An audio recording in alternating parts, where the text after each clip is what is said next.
uh, create order new, create order new 2, create order old new, create order 2, and you'd sit there and go, which one is the hell the one I should be using? I don't care what the name is, just tell me which one is the current one. And then have to write a stored procedure just to figure out which one it is, because they would have like 6 different ones called in the code, and you're just like, but which one's the one we're actually using right now?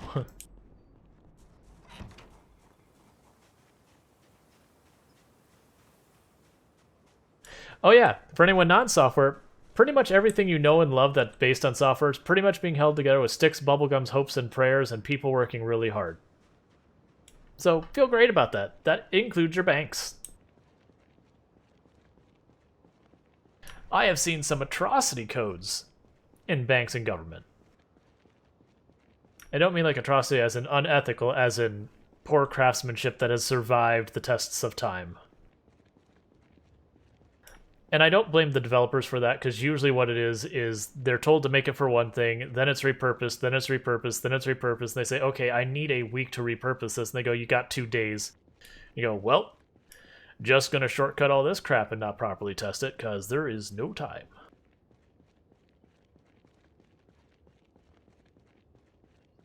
I think the worst code I've ever seen is game code. And mostly because it's usually passion product. You have people who, they didn't go in it to be a software developer. Like they didn't study the craft kind of thing. They're like, I want to make a game, and then the software development side came as a secondary consideration. Because I have seen game code that goes, so global variables, you say? We have them all. And for those non-software development, global variables are one of those things that's generally bad practice, not entirely. It's one of those things, if you're going to use it, you need to sit down and say, this is why I'm going to use it. Like, I have a justifiable reason that I really should have a global variable right now.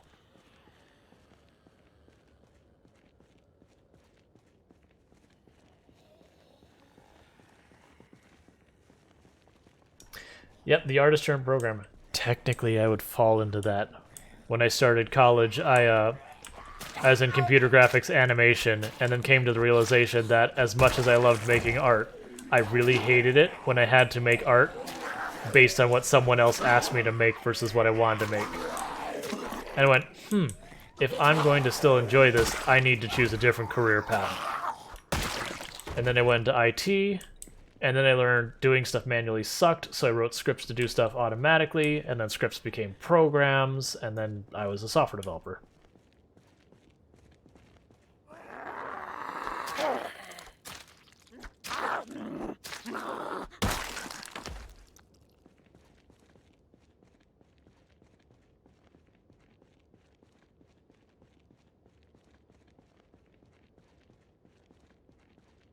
Like, when I first started in IT, I thought you had to be absolutely ludicrous to want to go into software.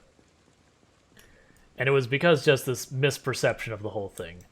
But it's like, why would I want to spend my whole time trying to track down problems buried within, like, code? Like, why would I ever want to do that? But I was just naive and ignorant. But we had a backup system that you put these tape backups, so you're talking, like, film tapes, because that was what it was. And you'd put it in, you'd hit the button, you'd have to wait there for, like, 10 minutes. It was just enough that, walking away was impractical, because you'd just have to be back in a second. Alright, we got a couple signs. It'd be impractical.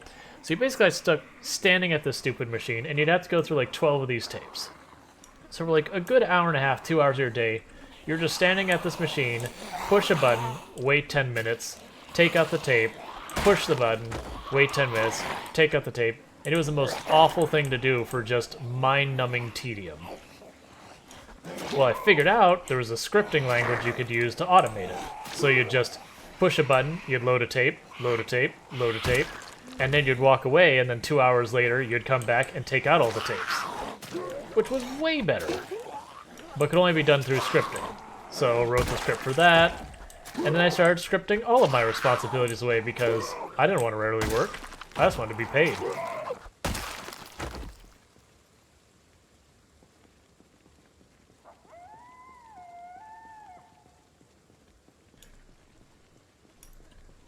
Like, the entire point of programming is to make things more efficient so, people don't have to work as much.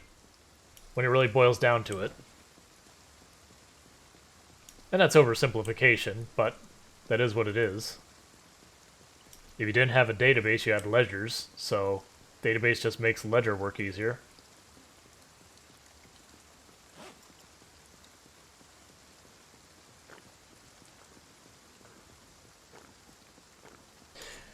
Yep, you are correct.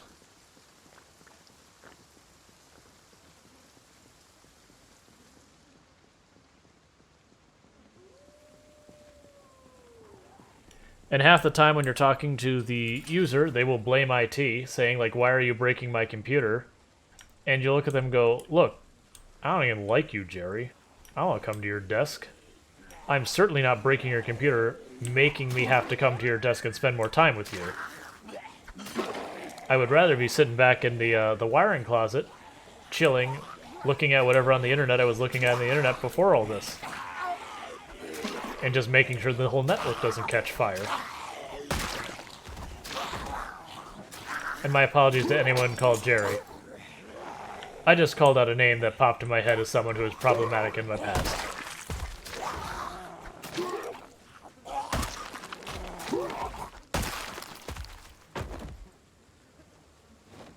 That said, I was actually very diplomatic with the people I worked with.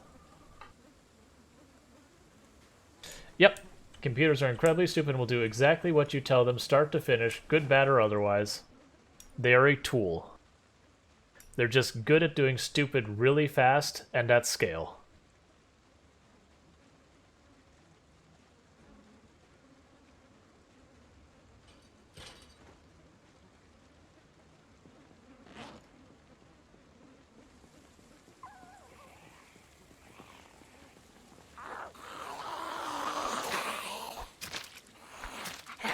And where is this helicopter? Like, we're legitimately at the point I'm like, the helicopter is overdue at this point.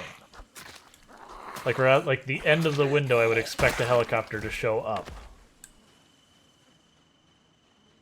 Because, I mean, 7 days into the month, if this is a fresh month, I would expect the helicopter to show up by day 8. So I can't imagine there's not going to be a helicopter today. It's one reason I'm just kind of grinding out the zombies here and not really pushing because I'm fully expecting to get, some progress and then punt it off to the side because the helicopter makes me run away.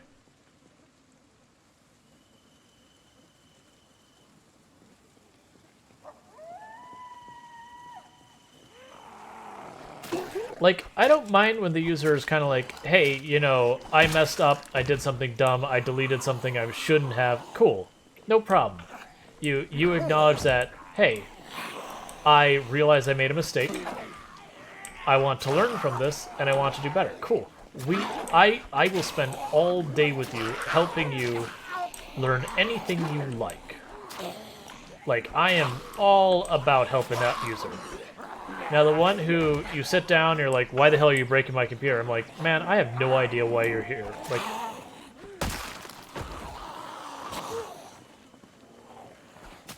it's those ones that are just mean to you from start to finish. I'm like, look, man, I don't want to be here. I don't want to be working on your stuff. I want to be working on my stuff that I have deadlines for.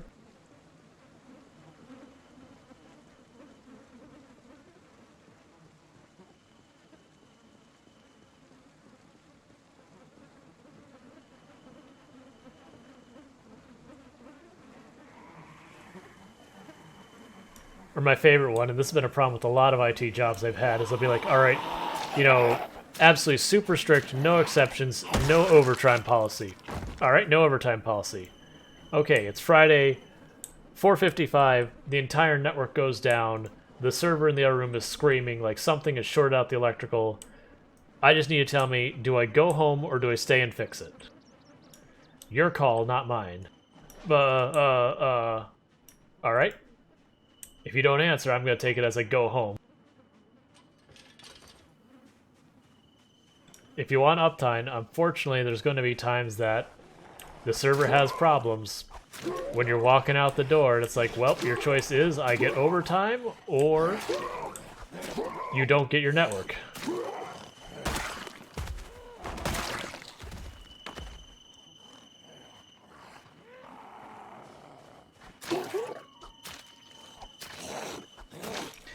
Nope, I have, so the helicopter I've got set to sometimes.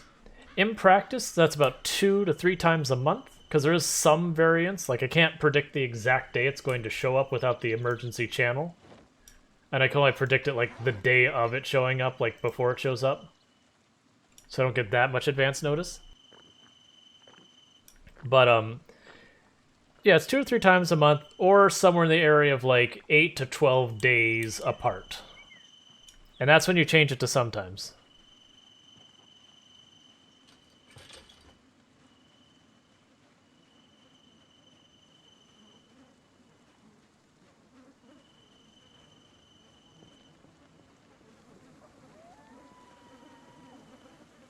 Yep. Yep, we had at one job, we had a single point of failure, which was a switch that the whole switch was like $2,000-3,000. Like it was a decent switch, a lot of ports and everything, but it was the main point of failure between like the outside network and the various VLANs and all that, the various sections of the network. And I was like, all right, so here's the deal. Like, if this switch goes down, like, you know, bam, fried. Let's just, you know, doesn't matter why, the switch host. And that happens.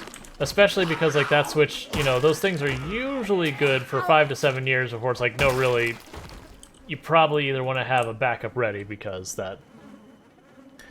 But, in that particular case, this is this, you know, company making millions and millions of dollars every month.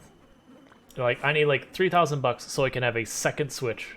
So if this point fails, I can just unplug stuff, move it to the new one, and bam, you're right back online. So 10 minutes down, tops. The alternative is, if you don't give me this, I can promise you that you'll be down for more than 3 days, and I don't know how long. Couldn't get him to go for it. It's like, all right, that's your problem. When it went down, it's like, hey, thing was like 9 years old, is well past prime. How fast is the respawn or repop rate on zombies? So by default, every 72 hours in game, it will respawn zombies. About, like, I don't know the exact math on it, but it's supposed to be about 10% of the zombies that would go in that cell up towards the cap. Now, I don't know if it's 10% of, like, the difference between, you know, the current number of zombies and where you're aiming, or 10% of the total. Like, I don't know that part, but it is going to repopulate about 10%. Now, if you're asking for solid numbers, the problem is every section of the map has its own expected populations and all that. And so it'll be all over the place. So, like, if you're in a really high pop area, like Louisville, for example, you're going to be respawning a ton of zombies on a very regular basis, versus an area like this, you would spawn very few zombies. Now, for me, I have respawn turned off right now, so we will not be getting more zombies, but that's because I have the absolute maximum number of zombies possible. So any respawn would be like literally respawning hundreds, if not thousands, of zombies per 72 hours. I.e., it would be physically impossible for us to outrun the respawn in any meaningful capacity.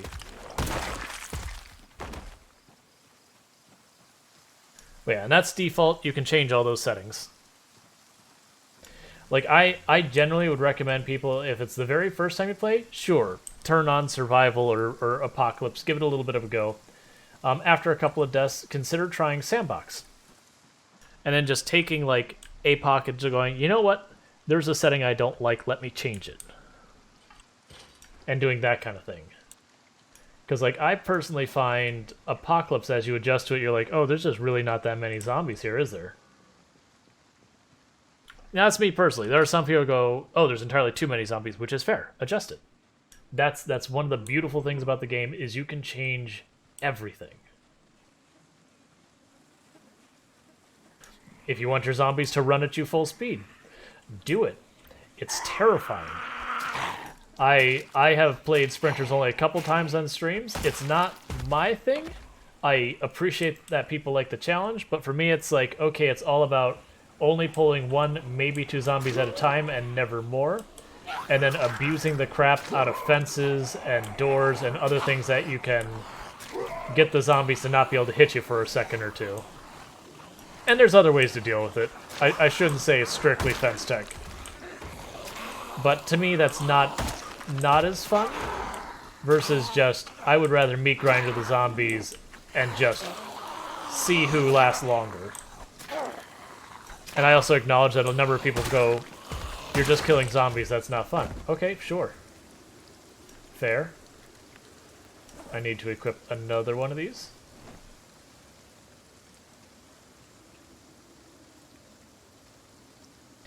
Yep, and there is nothing wrong with that.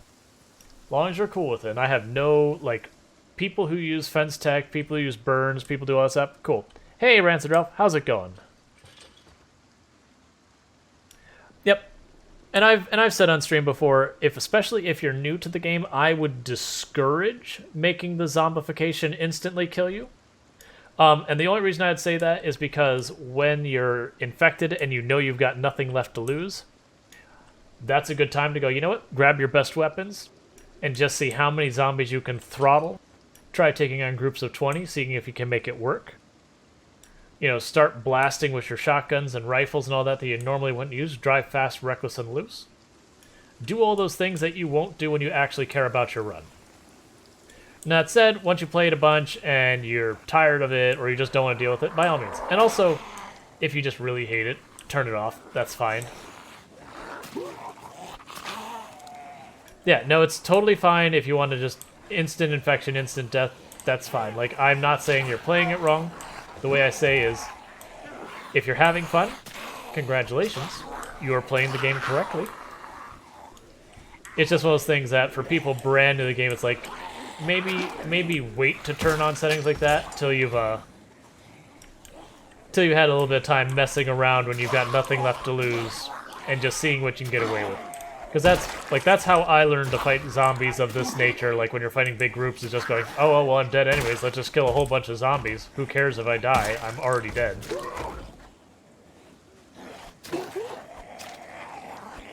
And so then you learn to like run up to zombies and figure out what you can and can't get away with in a fight. All that kind. Stop breaking screwdrivers.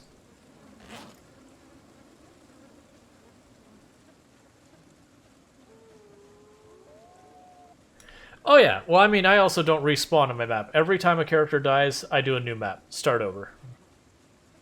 Yep, and you can turn up the reading speed. In multiplayer, that is one thing I do, is I turn the reading speed way up for that exact reason, because multiplayer, you will die from BS things.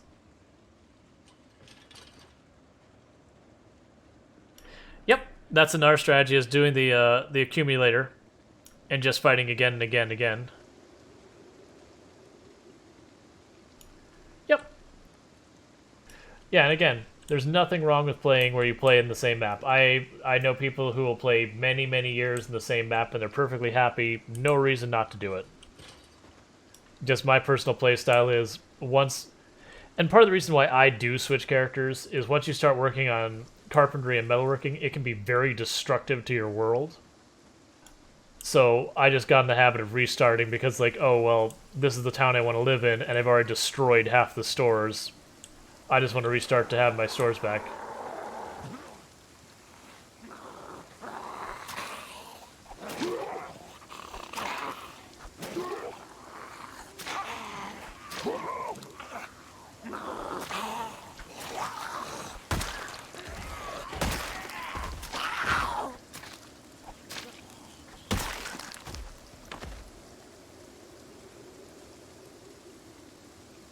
Hey. You gave me a bag of chips. I will eat the whole thing right here, right now.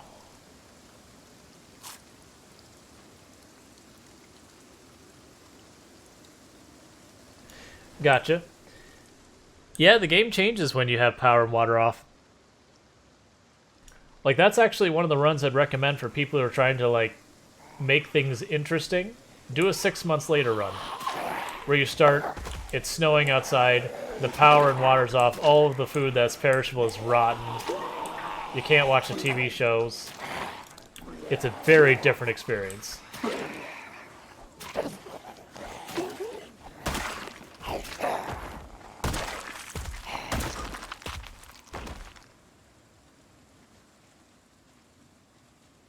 Or if you're like, oh, I've gotten so good at this game, everything's easy, do a really CDDA run, where all the loot is extremely rare. You start with a piece of glass lodged in your groin, you're completely drunk off your butt, you're naked, you're wet, you have a terrible, awful cold, it's snowing outside, and your house is on fire.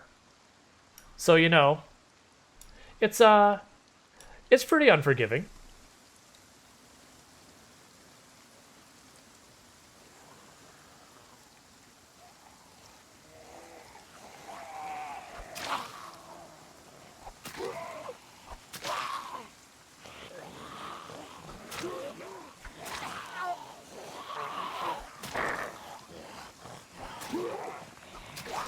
Yeah, multiplayer does have a whole bunch of new settings they added that Sandbox doesn't have. I hope either they just add that, or there's a mod that adds that and goes, here's all the other settings. Like, one of the things I wish is I didn't have to use a mod to have the advanced sound settings again. Because that was something we used to just have access with. Because that was something I used to... You know, when people would hop in there and they'd ask me about the game, I'm like, no, you don't understand how wonderful this game is. Let me show you. So, this was something that used to just be a feature in the game, period. Now it's a mod, which is fine. But you can go in here and say, I want to change the sound of literally every single item in the game. You know, maybe I find the double barrel shotgun's ammo reload a little too loud. I can turn it down, or I can turn it up. Or now I think about it, where is fishing? Where's fishing? Where's fishing? Because I actually do want to change this. Where's fishing? Come on. Fishing splash, where are you?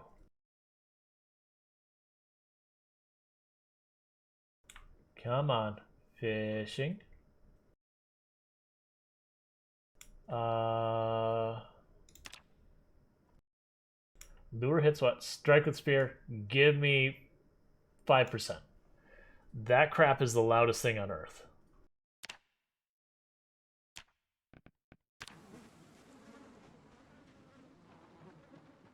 Like, the fishing spear sound is wake up the neighborhood levels of splash, in my opinion. I'm exaggerating it. It's very loud. And if you want to turn that off, that's what is it? Advanced audio? So the reason they wanted to change it is they wanted people to actually, you know, send in reports saying, hey, this sound is too loud, this sound is too quiet, you know, relative to everything else. And I think that's not a bad idea. But for me streaming, I don't want to blow the eardrums out of my audience by having this nice chill rain, everything's peaceful, we're listening to chill vibes, and then you're listening to what sounds like someone firing cannonballs into the water again and again and again in quick succession.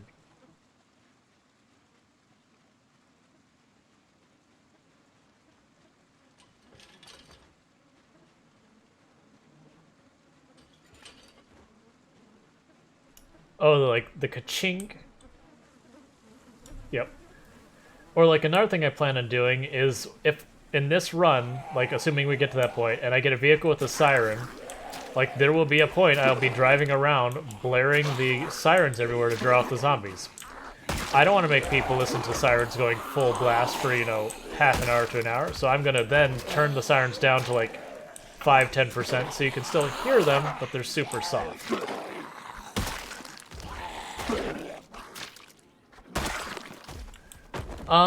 I need to add this to the mod list. I do have a mod list. It's !mods, but it does not have the advanced audio mod on the list. That's what I'm missing, as well as auto mechanic. I just need to update the list. The advanced audio?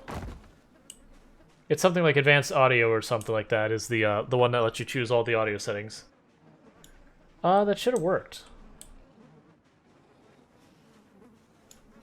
Oh, someone just did it moments before you. Right, so it's got to cool down for a few seconds. But yeah, it's up there.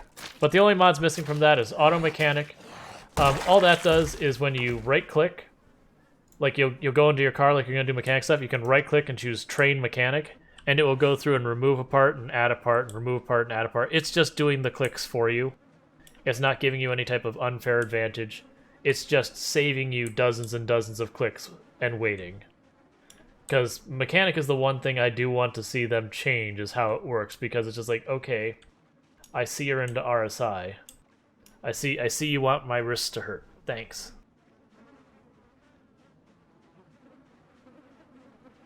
I'm being harsh on that. It's just, to me, it's needless clicks that have no value. I should choose right-click, uninstall, and it should keep trying to uninstall until it is successful. Or I move. Or I hit escape.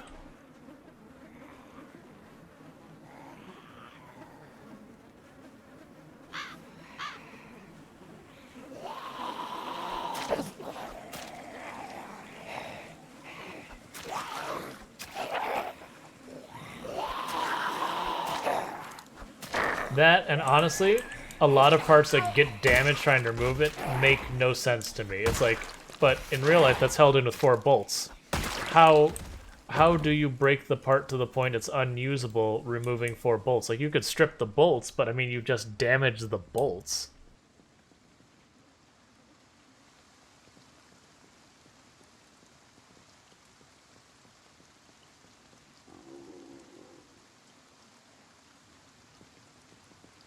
I mean, even then. Yeah, like, I could see certain things getting damaged by, like, okay, you took it out and you dropped it. Like the windshield. Sure, absolutely. I could see breaking a windshield very easily. Fair. You break the windshield, taking it out. And thank you for the follow, Mitch the Quaker. Welcome to the stream.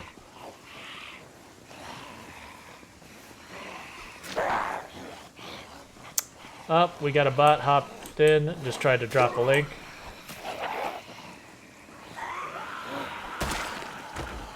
Yeah, it's like windshield? Sure, absolutely, I get it. You're gonna break it.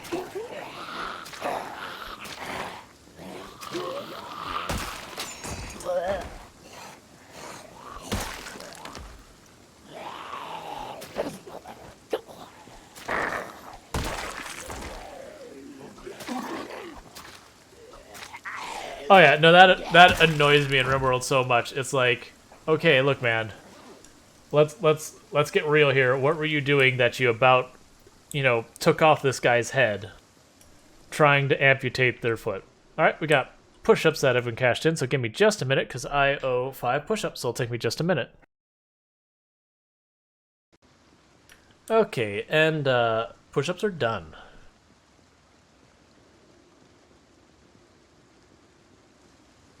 Oh yeah. Well, I mean, one, I want to make sure I'm in good shape, and, well, I shouldn't say good shape, in good health. Hydrate can do that.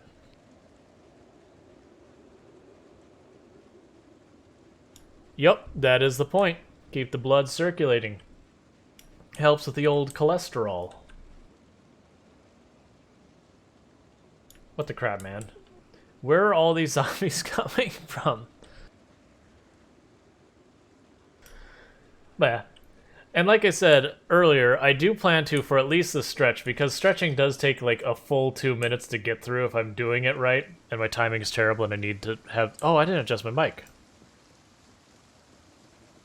I still had my mic really high from when I was, had the desk standing instead of sitting. But, brain farting here, sorry.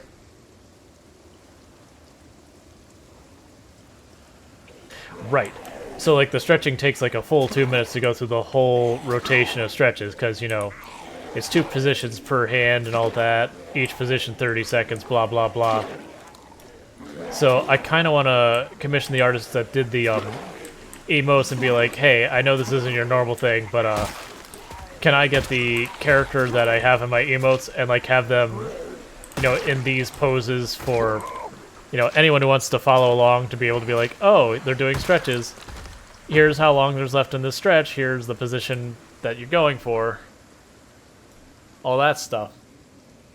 And then someone said, oh yeah, you should have one for push-ups. I'm like, I probably actually should.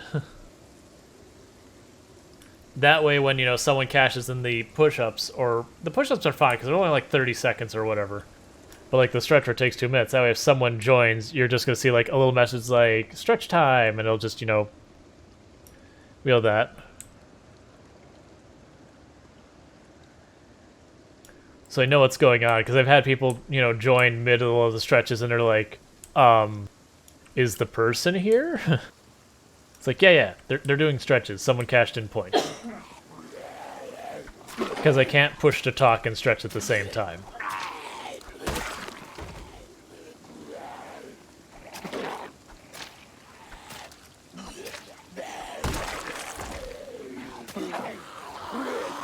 I still need to figure out what game we are doing tomorrow for our other games day. Because earlier, people talked about a really weird colony building game where you're sentient beavers. And I'm like, that sounds ridiculously weird and exactly like the kind of nonsense I'd potentially look into. I also saw Zombie Survivor, and my only hesitation is I'm not sure. Yeah, Timberstorm. That's like, and I had someone actually mention it in the Discord, that way after stream I could look it up, because it sounds ludicrous and awesome. I have not tried Scum.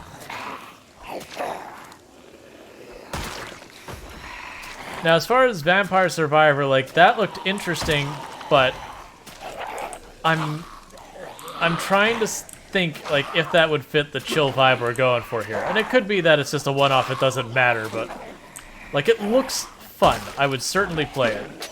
I'm not sure I would stream it, is the question.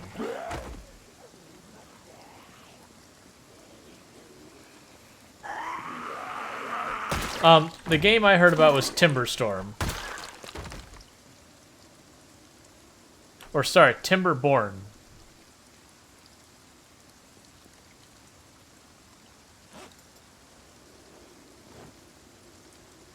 We are very quickly running out of weapons.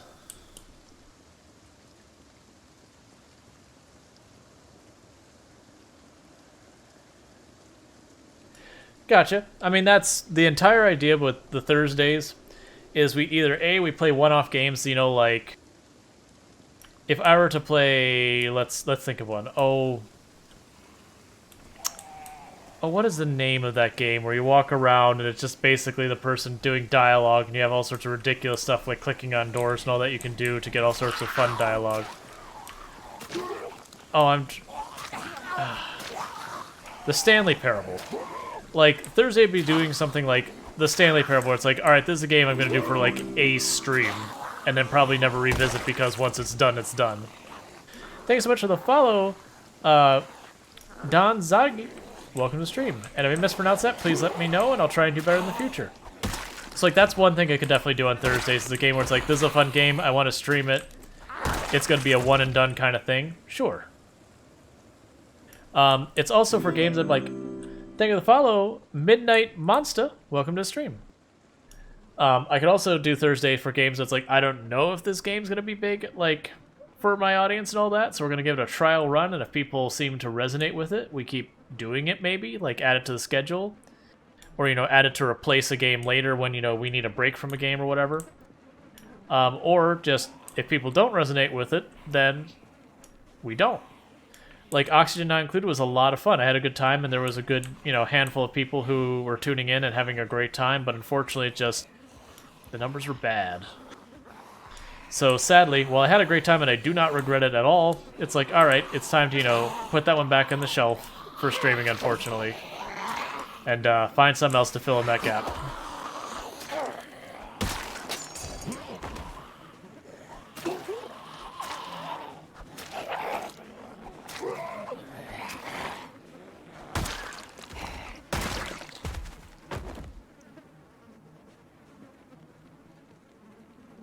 But yeah, for anyone who's, any games that they're like, oh, I would love to see you play, you know, insert the name of a game.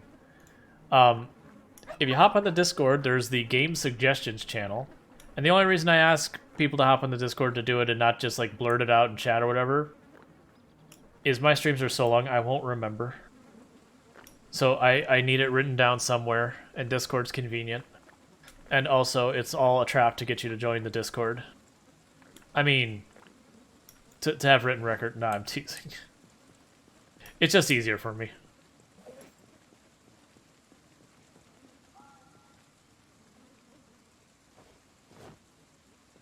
Alright, we're getting sleepy. And this is, you know, the situation where the helicopter's like, oh, it's sleepy, you say?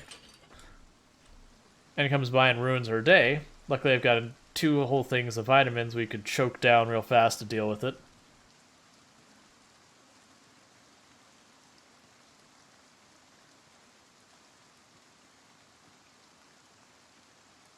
Well, that's not what you want to see. I'd rather not deal with them right now, so I'm just going to try and go around.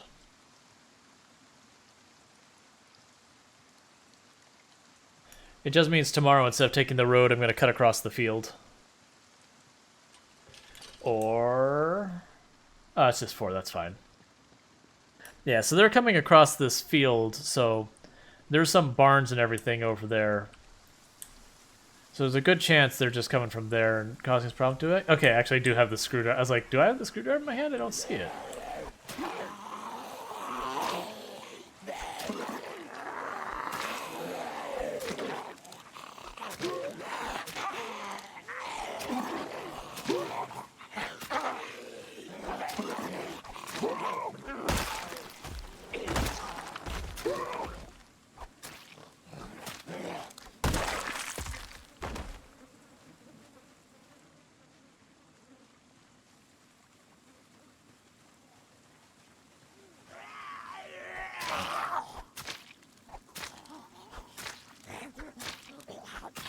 Now, I will say, one thing that is a concern that I'm trying to figure out how I want to do is some games I have to open mic. Like Nova Drift was one game that I'm debating for tomorrow because I have been a big... like, I learned about that game through Ziggy D, and I have been a big fan of that game for a long time, and I had done, like, basically all the content it really had when I had played it last, but it's been a long time, and I know I'm multiple updates behind, so that'd be a game I'd definitely be for revisiting. And I've done it once or twice on stream, just as something to do as a one-off. But not since the stream... not since I could actually get over 5 viewers on average on a daily basis. I remember then that was a milestone that was extremely difficult for me to overcome. But, that'd be one I'd be down for, but I'd have to open mic it because there's no way I'd be able to do push to talk while trying to do as intense as thing gets there. But the issue I run into with that is I am in a room with other people, and I don't want to tell them, you know, hush or anything, like, because that would be rude and mean. And at the same time, I don't want, you know, a whole bunch of background noise either, so I have to figure out what I'm doing with that. What I used to do is I used to play those games when the other people weren't home, but now that I've got a strict schedule and everything I'm keeping by... well, not strict, but a schedule I'm keeping by... you know. It's something I gotta figure out.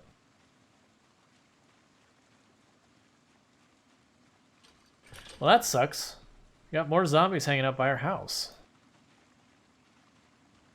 They're clearly migrating there from somewhere, which is fine, because we keep killing them and it's okay, but... I don't like them being that close, because especially, for example, if the helicopter event triggers and it drags them onto the house, they're going to smash a window. And once a window's blown, that place isn't safe for me to sleep anymore, because I don't have the tools to, I don't have nails or anything to board up the windows and everything. I see zombies, we'll cross the fence and we'll deal them with dinner.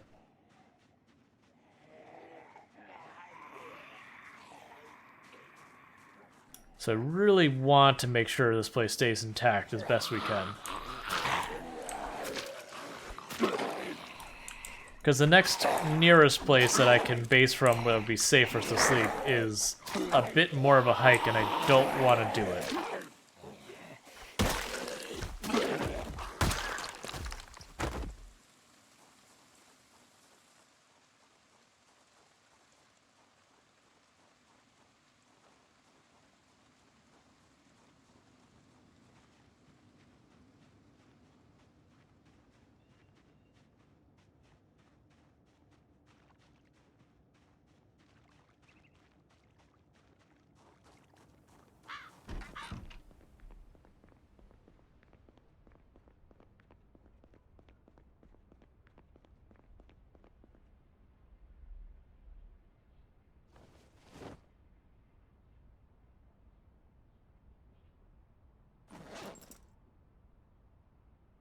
Alright, let's put this outside, let it fill up with water, and then we'll boil it tomorrow.